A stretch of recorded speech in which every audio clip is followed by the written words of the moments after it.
ദുഃഖത്തിൻ സാഗരമധ്യത്തിൽ പെട്ടു ഞാൻ ഉഴലുമ്പോൾ, ദുഃഖത്തിൻ സാഗരമധ്യത്തിൽ പെട്ടു ഞാൻ ഉഴലുമ്പോൾ, നൗകയുമായി നാഥ വന്നിടണേ, ഒരു കര നീ എത്തിച്ചിടണമേ.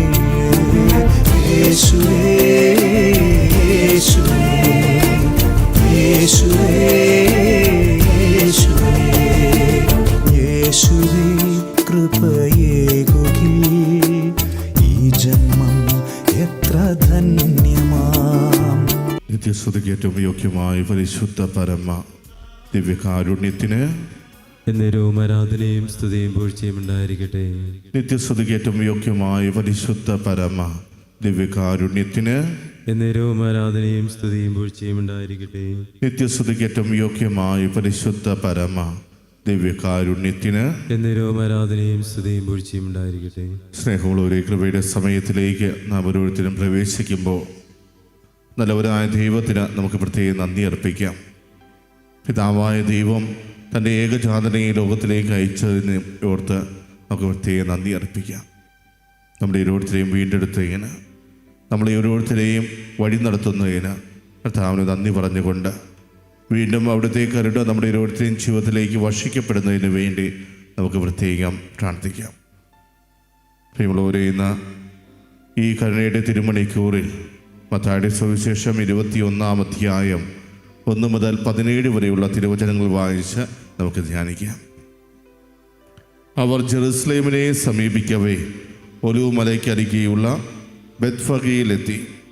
അപ്പോൾ യേശു തൻ്റെ 2 ശിഷ്യന്മാരെ ഇപ്രകാരം നിർദ്ദേശിച്ചയച്ചു: എതിരെ കാണുന്ന ഗ്രാമത്തിലേക്ക് പോകുവിൻ. അവിടെ ഒരു കഴുതയെയും അടുത്ത് അതിൻ്റെ കുട്ടിയെയും കെട്ടിയിരിക്കുന്നത് ഉടനെ നിങ്ങൾ കാണും. അവയെ അഴിച്ച് എൻ്റെ അടുക്കൽ കൊണ്ടുവരിക. ആരെങ്കിലും നിങ്ങളോട് എന്തെങ്കിലും ചോദിച്ചാൽ കർത്താവിന് അവയെ കൊണ്ട് ആവശ്യമുണ്ടെന്ന് പറയുക. അവൻ ഉടനെ തന്നെ അവയെ വിട്ടുതരും. പ്രവാചകൻ വഴി പറയപ്പെട്ട വചനം പൂർത്തിയാകാനാണ് ഇത് സംഭവിച്ചത്. സിയോൻ പുത്രിയോട് പറയുക, ഇതാ നിന്റെ രാജാവ് വിനയാനിതനായി കഴുതയുടെയും കഴുതക്കുട്ടിയുടെയും പുറത്ത് നിന്റെ അടുക്കിലേക്ക് വരുന്നു. ശിഷ്യന്മാർ പോയി യേശു കൽപ്പിച്ചതുപോലെ ചെയ്തു. അവ കഴുതയെയും കഴുതക്കുട്ടിയെയും കൊണ്ടുവന്ന് അവയുടെ മേൽ വസ്ത്രങ്ങൾ വിരിച്ചു. അവൻ കയറിയിരുന്നു. ജനക്കൂട്ടത്തിൽ വളരെ പേർ വഴിയിൽ തങ്ങളുടെ വസ്ത്രങ്ങൾ വിരിച്ചു. മറ്റു ചിലരാകട്ടെ വൃക്ഷങ്ങളിൽ നിന്ന് ചില്ലകൾ മുറിച്ച് വഴിയിൽ നിരത്തി. യേശുവിന് മുമ്പിലും പിമ്പിലും നടന്നിരുന്ന ജനങ്ങൾ ആർത്തു വിളിച്ചു, ദാവീദിന്റെ പുത്രന് ഹോസാന! കർത്താവിൻ്റെ നാമത്തിൽ വരുന്നവൻ അനുഗ്രഹീതൻ, ഉന്നതങ്ങളിൽ ഹോസാന! അവൻ ജെറുസലേമിൽ പ്രവേശിച്ചപ്പോൾ നഗരം മുഴുവൻ ഇളകി വശായി. ആരാണിവൻ എന്ന് ചോദിച്ചു. ജനക്കൂട്ടം പറഞ്ഞു, ഇവൻ ഗലീലിലെ നസ്രത്തിൽ നിന്നുള്ള പ്രവാചകനായ യേശുവാണ്. യേശു ദേവാലയത്തിൽ പ്രവേശിച്ച് അവിടെ ക്രയവിക്രയം ചെയ്തുകൊണ്ടിരുന്നവരെ എല്ലാം പുറത്താക്കി. നാണയമാറ്റക്കാരുടെ മേശകളും പ്രാവ് വിൽപ്പനക്കാരുടെ ഇരിപ്പിടങ്ങളും അവൻ തട്ടിമറിച്ചിട്ടു. അവൻ അവരോട് പറഞ്ഞു, എൻ്റെ ഭവനം പ്രാർത്ഥനാലയം എന്ന് വിളിക്കപ്പെടും എന്ന് എഴുതപ്പെട്ടിരിക്കുന്നു. നിങ്ങളോ അത് കവർച്ചക്കാരുടെ ഗുഹയാക്കുന്നു. അന്തരം മുഴുവന്മാരും ദേവാലയത്തിൽ അവൻ്റെ അടുത്തെത്തി. അവൻ അവരെ സുഖപ്പെടുത്തി. അവൻ ചെയ്ത വിസ്മയകരമായ പ്രവൃത്തികളെയും ദാവീദിന്റെ പുത്രന് ഹോസാന എന്ന് ഉദ്ഘോഷിച്ച് ദേവാലയത്തിൽ ആർപ്പുവിളികളോടെ കുട്ടികളെയും കണ്ടപ്പോൾ പ്രധാന പുരോഹിതന്മാരും നിയമജരും രോഷാകുലരായി. അവർ അവനോട് പറഞ്ഞു, ഇവരെന്താണ് പറയുന്നതെന്ന് നീ കേൾക്കുന്നില്ലേ? യേശു പ്രതിവചിച്ചു, ഉവ്വ്, ശിശുക്കളുടെയും മുല കുടിക്കുന്നവരുടെയും അന്തരങ്ങളിൽ നിന്ന് സ്തുതി ഒരുക്കി എന്ന് നിങ്ങൾ ഒരിക്കലും വായിച്ചിട്ടില്ലേ? അനന്തരം അവൻ അവരെ വിട്ട് നഗരത്തിൽ നിന്ന് ബെഥാനിയായിലേക്ക് പോയി അവിടെ താമസിച്ചു. പ്രിയമുള്ളവരെ, ഇന്ന് തിരുസഭ ഓശാന തിരുനാൾ ആഘോഷിക്കുകയാണ്. മത്തായിയുടെ സുവിശേഷത്തിൽ കണ്ട ഈ ഒരു ഭാഗം നമ്മൾ വായിക്കുമ്പോൾ എപ്രകാരമാണ് യേശു ജെറുസലേമിലേക്ക് രാജകീയ പ്രവേശനം നടത്തിയത് എന്നാണ് നമ്മൾ തിരിച്ചറിയുക. ഈ ഓശാന എന്ന ആ പദത്തിൻ്റെ അർത്ഥം കർത്താവെ രക്ഷിക്കണമേ എന്നാണ്. ദാവീദിന്റെ പുത്ര ഞങ്ങളിൽ കനിയണമേ എന്ന് പറയുന്നത് പോലെ ദാവീദിന്റെ പുത്രനായ യേശുവിനോട് അവർ കരഞ്ഞപേക്ഷിക്കുകയാണ്, ഞങ്ങളെ രക്ഷിക്കണമേ.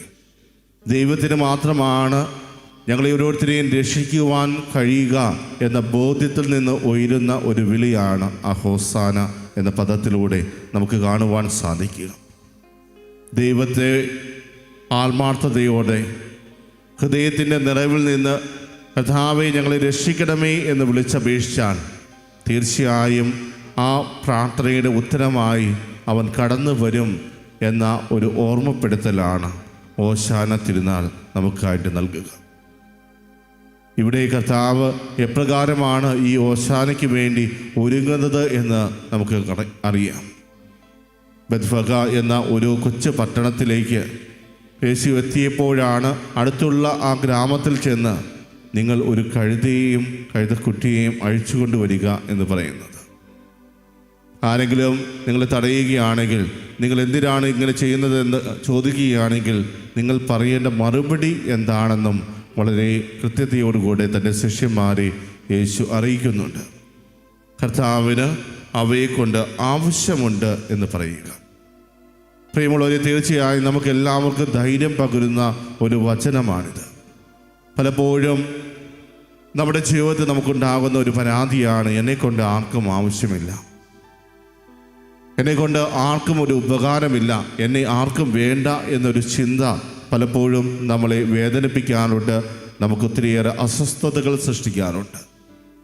അങ്ങനെയുള്ള ഒരു അവസരത്തിൽ തീർച്ചയായും എടുത്തു വായിക്കേണ്ട ഒരു വചനഭാഗമാണ് മത്തായിയുടെ സുവിശേഷം 21-ാം അധ്യായം. അതിൽ 3-ാം തിരുവചനത്തിലാണ് നമ്മൾ ഇപ്രകാരം പറയുക, നിങ്ങളോട് എന്തെങ്കിലും ചോദിച്ചാൽ കർത്താവിന് അവയെക്കൊണ്ട് ആവശ്യമുണ്ടെന്ന് പറയുക.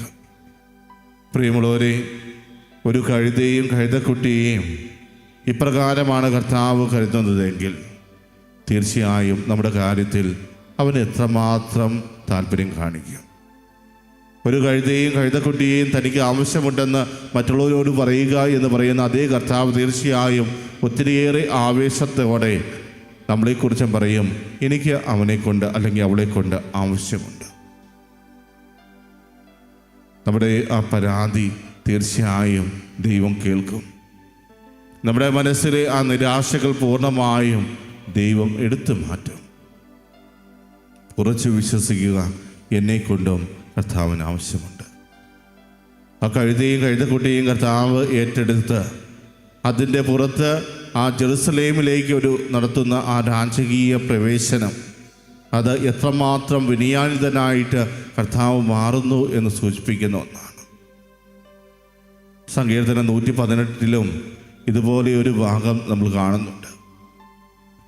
118-ാം അധ്യായത്തിൽ നമ്മൾ കാണുന്നുണ്ട് വിനയാനിതനായ ഒരു രാജാവ്, അതേസമയം പുരോഹിതനായ ഒരു രാജാവ്. ആ രാജാവിനാണ് കർത്താവെ ഞങ്ങളെ രക്ഷിക്കണമേ എന്ന് ഹോസാന പാടിക്കൊണ്ട് അവർ എതിരേറ്റത്. അതേ രാജാവിനെ തന്നെയാണ് ഇവിടെ ഇന്ന് ഈ സുവിശേഷത്തിൽ നമ്മൾ കാണുക.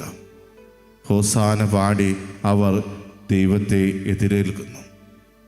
പ്രിയമുള്ളവരെ, നമ്മുടെ ജീവിതത്തിൽ ദൈവം നമ്മോട് പറയുന്ന ഒരു കാര്യമാണ്, നീ എത്ര ആത്മാർത്ഥതയോടു കൂടിയാണ് കർത്താവിനെ വിളിച്ചപേക്ഷിക്കുന്നത്, അതുപോലെ തന്നെ കർത്താവും നിൻ്റെ ജീവിതത്തിലേക്ക് കടന്നു വരാൻ തയ്യാറാണ്.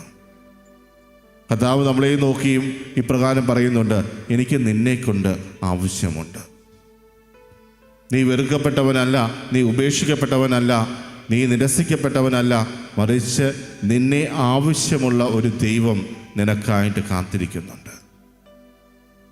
ഹോസാന പാടി ദൈവത്തെ സ്തുതിച്ച ആ ജനങ്ങൾ അവരുടെ ഹൃദയത്തിൻ്റെ നിറവിൽ നിന്നാണ് കർത്താവെ ഞങ്ങളെ രക്ഷിക്കണമേ എന്ന് പ്രാർത്ഥിച്ചത്. അതേ ആളുകൾ തന്നെ കാൽവരിയിൽ അവനെ ക്രൂശിക്കുക, അവനെ ക്രൂശിക്കുക എന്ന് ഉദ്ഘോഷിക്കുന്നത് നമ്മൾ കാണുന്നുണ്ട്. വളരെ ഉറക്കെ വിളിച്ചു പറഞ്ഞു, കർത്താവെ ഞങ്ങളെ രക്ഷിക്കണമേ എന്ന് വിളിച്ചു പറഞ്ഞവർ തന്നെ അവനെ ക്രൂശിക്കുക, അവനെ ക്രൂശിക്കുക എന്ന് ആക്രോശിച്ചതും നമ്മൾ കാണുന്നു. എങ്കിലും പ്രിയമുള്ളവരെ, ഈ ഓശാന തിരുനാൾ നമ്മോട് പറയുന്നത്, നിൻ്റെ ജീവിതത്തിലേക്ക് ഒത്തിരിയേറെ വിനയാനിതനായി കടന്നു വന്നവനാണ് നമ്മുടെ കർത്താവ്. ദൈവമായിരിക്കെ തന്നെ ഒരു മനുഷ്യനായി കണ്ടുകൊണ്ട് മനുഷ്യപുത്രനായി ഈ ലോകത്തിലേക്ക് കടന്നു വന്നവൻ. പ്രിയമുള്ളവരെ, ഈ വചനഭാഗം നമ്മൾ പറയുന്ന മറ്റൊരു സന്ദേശവുമുണ്ട്. ആ കഴുതയെയും കഴുതക്കുട്ടിയെയും അഴിച്ചു കൊണ്ടുപോയപ്പോൾ അത് എന്തിനാണ് എന്ന് അന്വേഷിക്കാനുള്ളൊരു മനസ്സ് ആ ഗ്രാമത്തിലുള്ള മറ്റുള്ളവർക്കുണ്ടായിരുന്നു. ഇന്ന് ആ ഒരു ചിന്ത പലപ്പോഴും നമുക്കില്ല. എൻ്റെ കൂടെയുള്ളവർ, എൻ്റെ ചുറ്റുപാടുമുള്ളവർ ഏതൊക്കെ ആളുകളാണെന്ന് പോലും തിരിച്ചറിയാത്ത ഒരു കാലഘട്ടത്തിലാണ് നമ്മൾ ജീവിക്കുക. അവരിന് എന്തെങ്കിലും നഷ്ടമായാൽ എനിക്ക് എന്ത് എന്നൊരു ചിന്തയാണ് പലപ്പോഴും നമ്മൾ ഓരോരുത്തരെയും മുന്നോട്ട് നയിക്കുന്നത്. അവൻ്റെ വസ്തുവല്ലേ ആരെങ്കിലും എടുത്തുകൊണ്ട് പോയാൽ എനിക്കെന്താണ്, എൻ്റെ അല്ലല്ലോ എന്നൊരു മനോഭാവം. ഇവിടെ ആ ഗ്രാമത്തിൽ ആ കഴുതയും കഴുതക്കുട്ടിയെയും അഴിക്കുന്ന വേളയിൽ അവിടെ ഉണ്ടാകുന്ന മറ്റുള്ളവർ ചോദ്യം, നിങ്ങൾ എന്താണ് ചെയ്യുന്നത്, നിങ്ങൾ എന്തിനു വേണ്ടിയാണ് ഇത് ചെയ്യുന്നത്? ആ ചോദിക്കാനുള്ള ഒരു മനസ്സും നമുക്കുണ്ടായിരിക്കണം. തീർച്ചയായും കുരുത്തോലകളുമായി ഇന്ന് ഒത്തിരിയേറെ സന്തോഷവും വീടുകളിലേക്ക് പോകുന്ന നാം ഓരോരുത്തരും നമ്മുടെ കൂടെ കൊണ്ടുപോകേണ്ട ഒന്നാണ് മറ്റുള്ളവരെക്കുറിച്ചുള്ള ഒരു പരിഗണന. മറ്റുള്ളവരുടെ ജീവിതത്തിൽ എന്തെങ്കിലും സംഭവിച്ചാൽ അത് എൻ്റെ ജീവിതത്തിൽ കൂടിയാണ് സംഭവിക്കുന്നത് എന്ന ഒരു തിരിച്ചറിവിലേക്ക് കടന്നു വരുവാനുള്ള നിമിഷമായി മാറട്ടെ ഈ ഓശാന തിരുനാൾ. കുരുത്തോലുകളുമേന്തി നമ്മൾ പ്രദക്ഷിണമായിട്ട് ദേവാലയത്തിലേക്ക് കടന്നു വരുമ്പോൾ അത് സൂചിപ്പിക്കുന്നത് എന്താണ്? യേശുനാഥൻ എപ്രകാരമാണോ വളരെ വിനയാനിതനായ ഒരു കഴുതക്കുട്ടിയുടെ പുറത്ത് കയറിക്കൊണ്ട് ആ ജെറുസലേം ദേവാലയത്തിലേക്ക് പ്രവേശിച്ചത്, അതിൻ്റെ അനുസ്മരണമാണ്. അവിടെ കർത്താവ് നമ്മളെ എല്ലാവരെയും ചേർത്ത് പിടിച്ച് പറയുകയാണ്, ആ കഴുതയെയും കഴുതക്കുട്ടിയെയും കുറിച്ച് പറഞ്ഞതുപോലെ നിന്നെക്കൊണ്ട് എനിക്ക് ആവശ്യമുണ്ട്. പ്രിയമുള്ളവരെ, ഇന്ന് ഈ കരുണയുടെ ജപമാല ചൊല്ലുവാൻ വേണ്ടി നമ്മൾ ഓരോരുത്തരും ഒരുങ്ങുമ്പോൾ നമ്മോട് തന്നെ ഒന്ന് ചോദിക്കുക, ദൈവത്തിന് എന്നെക്കൊണ്ട് എന്തായിരിക്കും ആവശ്യം? എന്ത് കാര്യത്തിന് വേണ്ടിയായിരിക്കും ദൈവം എന്നെ മാറ്റിവെച്ചിട്ടുള്ളത്? എൻ്റെ ജീവിതത്തിലൂടെ കർത്താവ് ആഗ്രഹിക്കുന്ന പ്രവൃത്തി എന്താണ്? നിന്നെക്കൊണ്ട് എനിക്ക് ആവശ്യമുണ്ട് എന്ന് പറയുമ്പോൾ കർത്താവ് എനിക്ക് വേണ്ടി നൽകുന്ന ദൗത്യം എന്തായിരിക്കും? ആ ദൗത്യം തിരിച്ചറിയുവാൻ എനിക്ക് സാധിച്ചിട്ടുണ്ടോ? മറ്റുള്ളവർക്കൊന്നും എന്നെക്കൊണ്ട് യാതൊരു ആവശ്യമില്ല, എന്നെ ആർക്കും വേണ്ട എന്ന് വേദനിച്ചിരിക്കുമ്പോഴും കർത്താവ് പറയുന്നു, ഇതാ നിന്നെക്കൊണ്ട് എനിക്ക് ആവശ്യമുണ്ടെന്ന്. ആ കർത്താവിൻ്റെ മുമ്പിൽ എപ്രകാരമാണ് അവൻ്റെ പദ്ധതികൾക്ക് വേണ്ടി നാം നമ്മളെ തന്നെ ഒരുക്കുക? തിരുവചനത്തിലൂടെ കർത്താവ് നമ്മളെ ഓരോരുത്തരെയും ധൈര്യപ്പെടുത്തുന്നു. മകനെ മകളെ, നിനക്ക് ആരുമില്ലെങ്കിലും ഞാനുണ്ട്. നിന്നെ മറ്റാർക്കും ആവശ്യമില്ലെങ്കിലും എനിക്ക് നിന്നെക്കൊണ്ട് ആവശ്യമുണ്ട്. ആ ഒരു ബോധ്യത്തിലേക്കാണ് ഇന്നത്തെ വചനം പ്രധാനമായും നമ്മളെ നയിക്കുക. നമ്മുടെ ഓരോരുത്തരെയും പ്രാർത്ഥനയുടെ ഉത്തരമായിരുന്നു ഓശാന ഞായറാഴ്ചയിലൂടെ ഈശോ നമുക്കായിട്ട് നൽകിയത്. നമ്മുടെ ജീവിതത്തിൽ നമ്മുടെ ഓരോരുത്തരെയും നേടിയെടുക്കുവാൻ പിതാവായ ദൈവം തൻ്റെ പുത്രനായ ദൈവത്തെ അയച്ചിരിക്കുന്നു. ആ ദൈവപുത്രന് നമുക്ക് പ്രത്യേകം നന്ദി അർപ്പിക്കാം. കർത്താവേ, ഞങ്ങളെല്ലാവരും തന്നെ ഞങ്ങളെ തന്നെ നഷ്ടപ്പെട്ടു പോയി എന്ന് ചിന്തിച്ചിരുന്ന വേളയിൽ നീ ഞങ്ങളൊരുവനായി കടന്നു വരികയും ഞങ്ങളെ ഓരോരുത്തരെയും വീണ്ടെടുക്കുകയും ചെയ്തു. അതിലൂടെ പിതാവായ ദൈവം എപ്രകാരമാണോ ഞങ്ങൾക്ക് ഉറപ്പ് തന്നത് അത് ഒരിക്കൽ കൂടെ നീ ആവർത്തിക്കുകയായിരുന്നു. തൻ്റെ പ്രിയ ശിഷ്യന്മാരെ പറഞ്ഞയക്കുന്ന വേളയിൽ പോലും അവിടുന്ന് പറയുന്ന ഉത്തരം ആരെങ്കിലും ചോദിച്ചു കഴിഞ്ഞാൽ അവരോട് പറയേണ്ടത് കർത്താവിന് അവയെക്കൊണ്ട് ആവശ്യമുണ്ട് എന്നാണ്. പ്രിയമുള്ളവരെ, ഒരു കഴുതയും കഴുതക്കുട്ടിയെയും നിനക്ക് അത്രമാത്രം ആവശ്യമുണ്ടെങ്കിൽ തീർച്ചയായും ഞങ്ങളെക്കൊണ്ട് എത്രയധികമായി നിനക്ക് ആവശ്യമുണ്ട്. ആ ഒരു തിരിച്ചറിവിലേക്ക് ഞങ്ങളെ ഓരോരുത്തരെയും നയിക്കണമേ എന്ന പ്രാർത്ഥനയോടെ നമുക്ക് അവിടുത്തെ ആശീർവാദം ഏറ്റുവാങ്ങാം.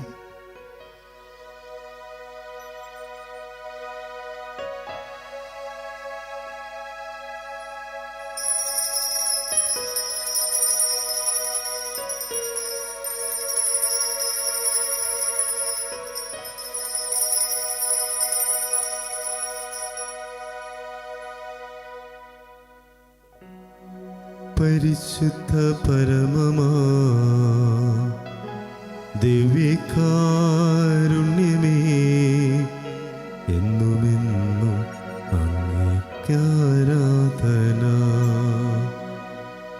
പരിശുദ്ധ പരമമാ